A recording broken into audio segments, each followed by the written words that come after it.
L'entrepreneuriat en République démocratique du Congo, un domaine exprimé comme un domaine clé pour le développement de ce grand pays au cœur de l'Afrique. Vous êtes jeune, vous vous souciez de l'entrepreneuriat des jeunes, justement, et il en sera question dans cet entretien sur Mikuba Télévision. Et comme invité du jour, je reçois pour vous M. Alberto Jessé, qui est effectivement un jeune entrepreneur, un expert en la matière, avec qui nous allons discuter pendant 20 minutes. Monsieur Alberto, bonjour et bienvenue. Bonjour, M. Ted. Et comme je le disais tout à l'heure, avec vous, il sera question de discuter de l'entrepreneuriat des jeunes dans la province de Lualaba. Que faire? Comment s'y prendre? On va d'abord commencer par relever certains freins. Alors, M. Alberto, vous êtes jeune entrepreneur, comme je viens de le dire. Actuellement, quels sont les freins à l'entrepreneuriat des jeunes dans la province du Lualaba? Dans la province du Lualaba, pas vraiment freins, je parlerai beaucoup plus des difficultés. Difficulté qu'il y a, c'est que les jeunes entreprises ont du mal à décoller. Décoller, pourquoi? Parce que les opportunités ne sont pas trop visibles et accessibles comme dans les autres pays. Je ne vais pas comparer cette province à une autre province. On ne sait pas où certains appels d'offres publiques déjà se passent pour notre province du Lualaba.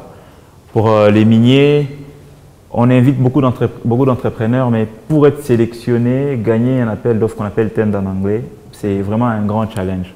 Pourquoi? Parce qu'il y a quelque chose qui manque. Une petite formation des entrepreneurs qui sont contractants chez vous, dans votre mine. Comment ils peuvent coter, sur base de quoi ils peuvent calculer leur prix. Et normalement, la difficulté aussi, elle vient à la base de notre école. Dans notre programme, je pense dans chaque faculté technique, sciences appliquées, il y a les cours de projet. Mais c'est un cours qui n'est pas trop poussé. C'est un cours trop théorique alors que ça devrait être un cours plus pratique. On prépare les jeunes qui veulent être entrepreneurs à bien préparer leur devis, quelles sont les réalités à prendre en compte, ce qui fait que quand ils postulent sur un appel d'offres à 5, il y a celui pour un travail qui devait coûter $100, il se retrouve à 1000, l'autre se retrouve à $10 parce qu'il y a des paramètres qu'il n'a pas pris en compte parce qu'il n'a pas appris ça à l'école. Et les aînés n'ont pas le temps de former les jeunes aussi. Donc on va mettre ça sur le dos, on va dire qu'on met ça sur le dos de l'éducation dans la province de Lualaba, mais aussi le manque d'opportunités, c'est ça? Oui, l'éducation, pas dans la province de Lualaba seulement, l'éducation au niveau national, les manques d'opportunités et aussi les refus de vouloir apprendre.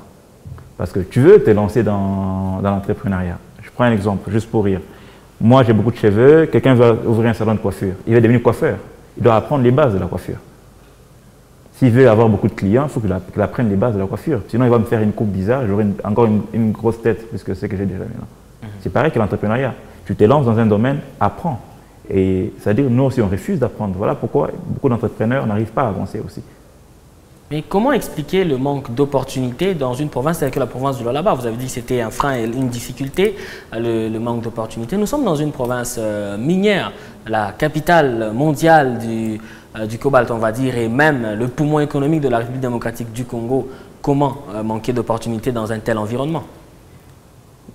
Au niveau du guichet unique et tribunal de commerce, là où les entreprises se créent, on laisse tout le monde ouvrir une entreprise. Ce qui fait que chaque jour, il y a au moins une centaine d'entreprises qui se créent. Ce qui multiplie encore les challenges. Il y a maintenant beaucoup de concurrents pour 2 ou 5 opportunités. Il y a 100 postulants pour 5 contrats. Et sur les 100 postulants, il y a 5 qui sont des aînés, qui sont expérimentés, et 95 qui ne maîtrisent même pas, qui ne savent même pas comment faire un devis, qui ne maîtrisent même pas les normes minières.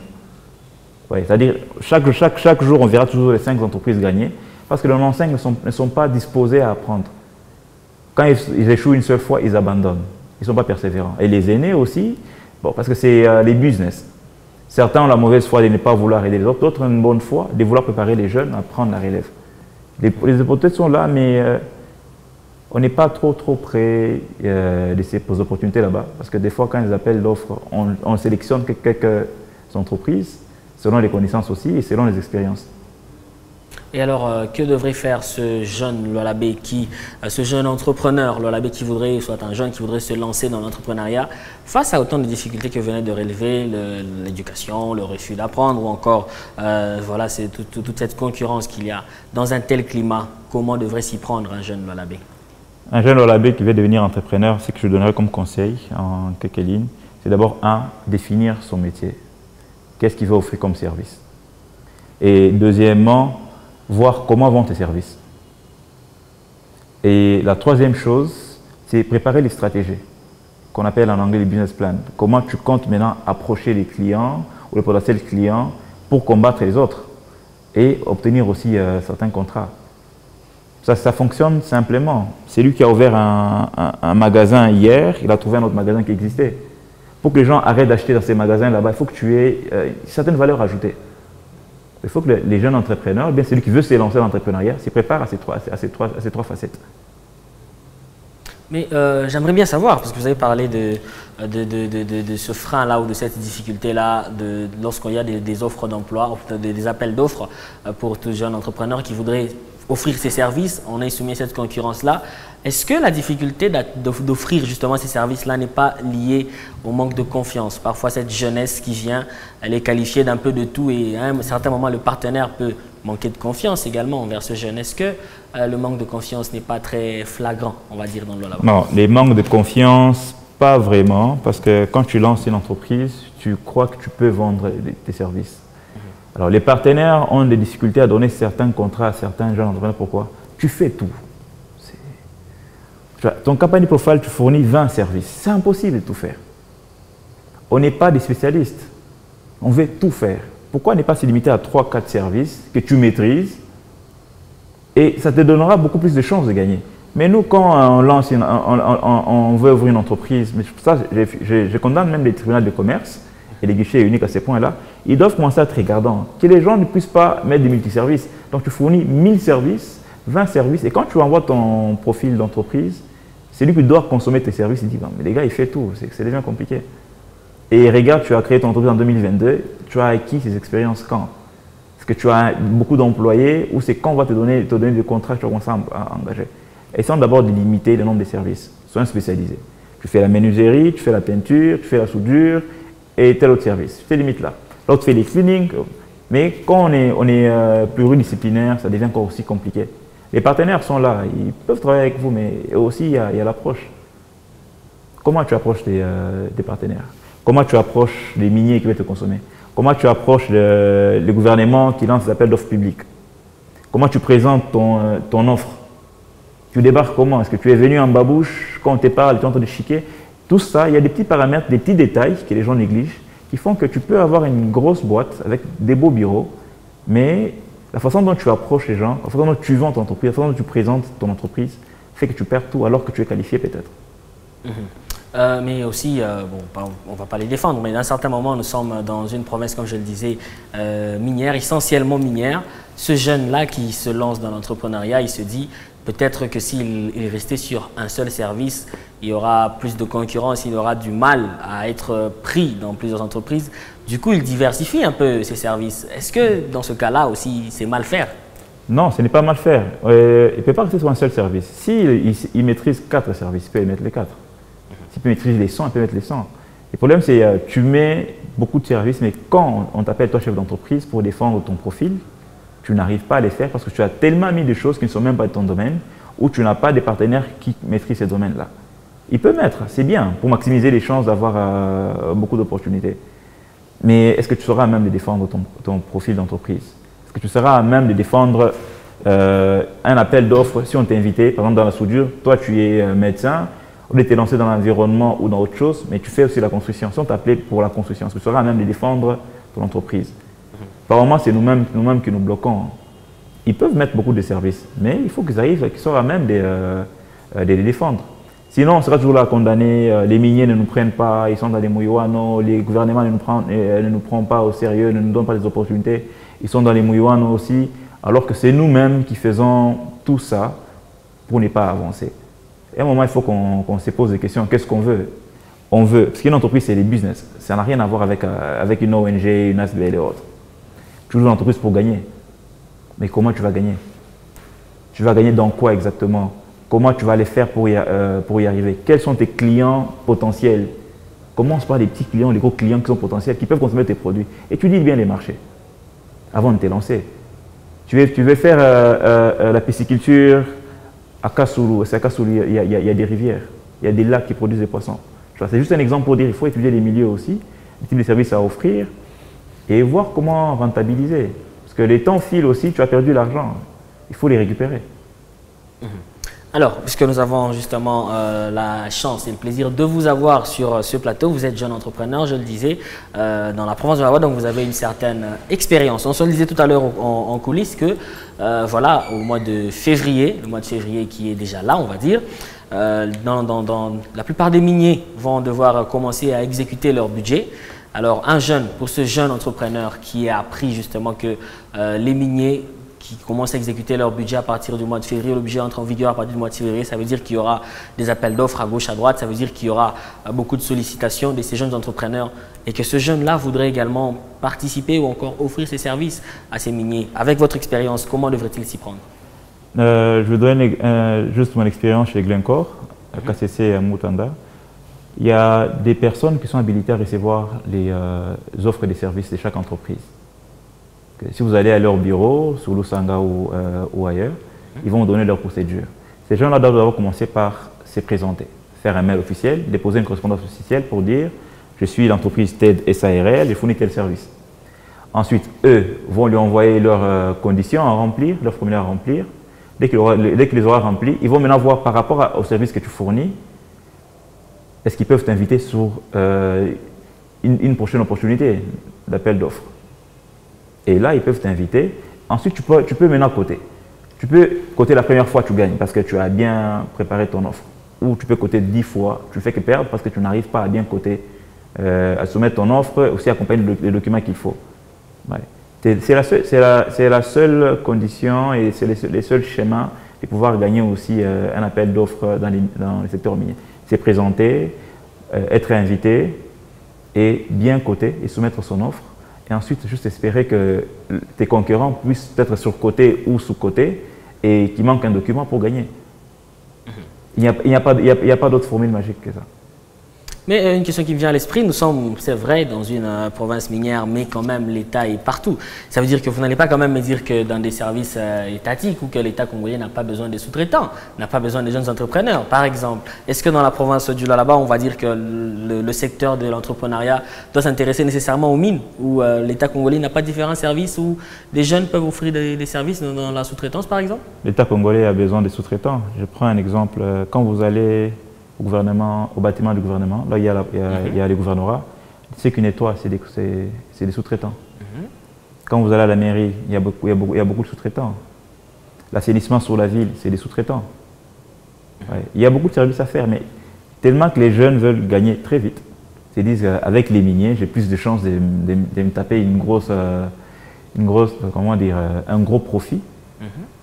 Mais avec le gouvernement, ils payent mal, je dois m'autofinancer, je n'ai pas l'assurance qu'ils vont me payer, je n'ai pas d'appui politique. Oh, il faut juste risquer, c'est ça les business. Tu risques, soit ça passe, soit ça casse. Mais nous, on a peur de risquer. On veut se lancer dans un business où il y a un tapis rouge, tu arrives, tu soumets, tu gagnes, on te paye directement l'argent avant de faire les boulots, mais on ne te connaît pas si tu fais avec l'argent.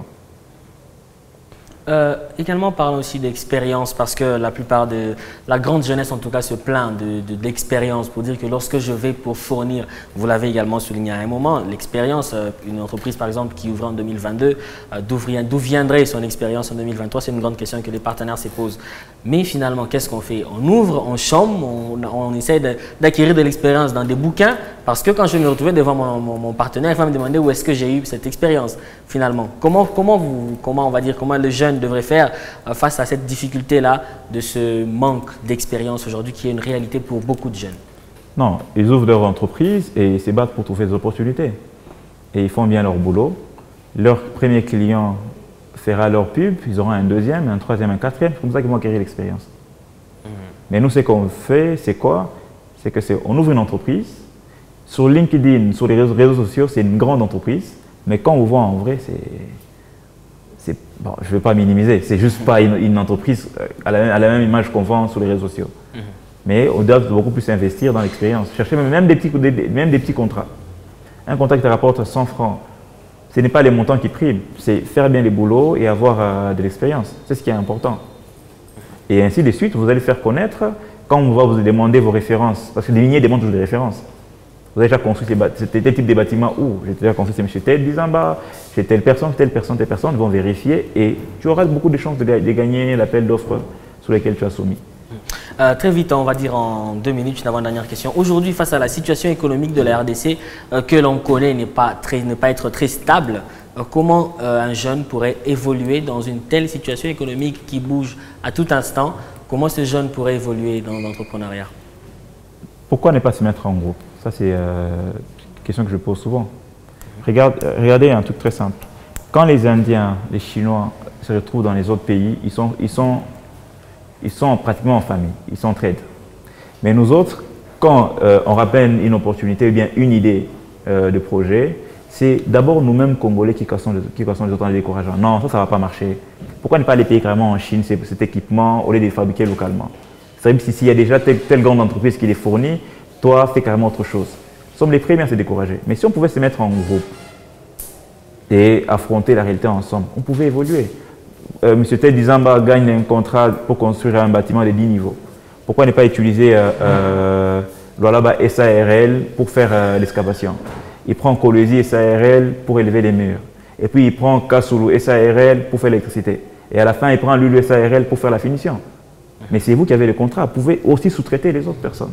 Si seulement on arrive à évoluer en groupe avec l'amour du prochain. Mais nous, c'est chacun pour soi et l'argent pour tous. Alors une dernière question avant de clore définitivement cet entretien. Le chef de l'État congolais, Félix-Antoine Tshisekedi, qui l'a dit plusieurs fois devant les jeunes, que son grand souhait est de créer une classe de millionnaires congolais. Vous êtes jeune, vous êtes dans le domaine de l'entrepreneuriat. Si on va dire que vous devrez donner des conseils pour qu'on puisse arriver à cet idéal-là de créer une classe de millionnaires, qu'est-ce que vous direz on va dire en 2 minutes exactement? Créer des millionnaires congolais, c'est possible, oui. C'est en passant par l'ARSP, qui est dirigé par le directeur général, l'ingénieur Miguel. C'est très possible, mais il faut travailler pour y arriver. Et c'est comme on l'a dit précédemment, travailler en ciblant les clients qui cadrent avec les services que nous offrons. En voyant comment présenter nos services, comment nous nous vendons, et comment on se présente. Et surtout, comment est-ce qu'on traite les contrats dès qu'on l'a obtenu. Et après tout ça, comment est-ce que nous gérons les paiements après? Parce qu'il y a beaucoup d'entrepreneurs, ils gagnent un premier contrat, ils se tapent 2 millions de dollars. Qu'est-ce qu'il fait après? Il va épouser 10 Tanzaniennes, 15 Rwandaises, 14 Angolaises, il va prendre, c'est pas ces 23 Sud-Africaines, parce qu'il croit que l'argent qu'on a donné, c'est pour lui, alors que c'est pour l'entreprise. Et à la fin, vous ne serez pas surpris que les miniers travaillent avec les sujets étrangers. Donc, les millionnaires congolais, c'est possible. La RSP, ce n'est pas lui qui donne les marchés. Il vous facilite les bons traitements entre contractants et consommateurs de contractants. Donc, employeurs et employés, pratiquement, on doit parler comme ça. Donc, on va retenir, donc, ça va être ça en conclusion, que créer une classe de millionnaires congolais, c'est possible. Oui, c'est possible, mais ce n'est pas que les gouvernements qui créent. C'est vous-même qui allez vous rendre millionnaire. Voilà, merci beaucoup à vous, le jeune entrepreneur avec qui nous avons échangé aujourd'hui. Monsieur Alberto Djessé, merci d'avoir répondu à toutes nos questions. Merci beaucoup, monsieur Ted. Merci également à vous de nous avoir suivis sur Mikuba Télévision et Mikuba Radio. L'invité de jour pour aujourd'hui, c'est terminé. On se retrouve très prochainement. Merci également à vous de rester en compagnie des programmes de Mikuba. Au revoir.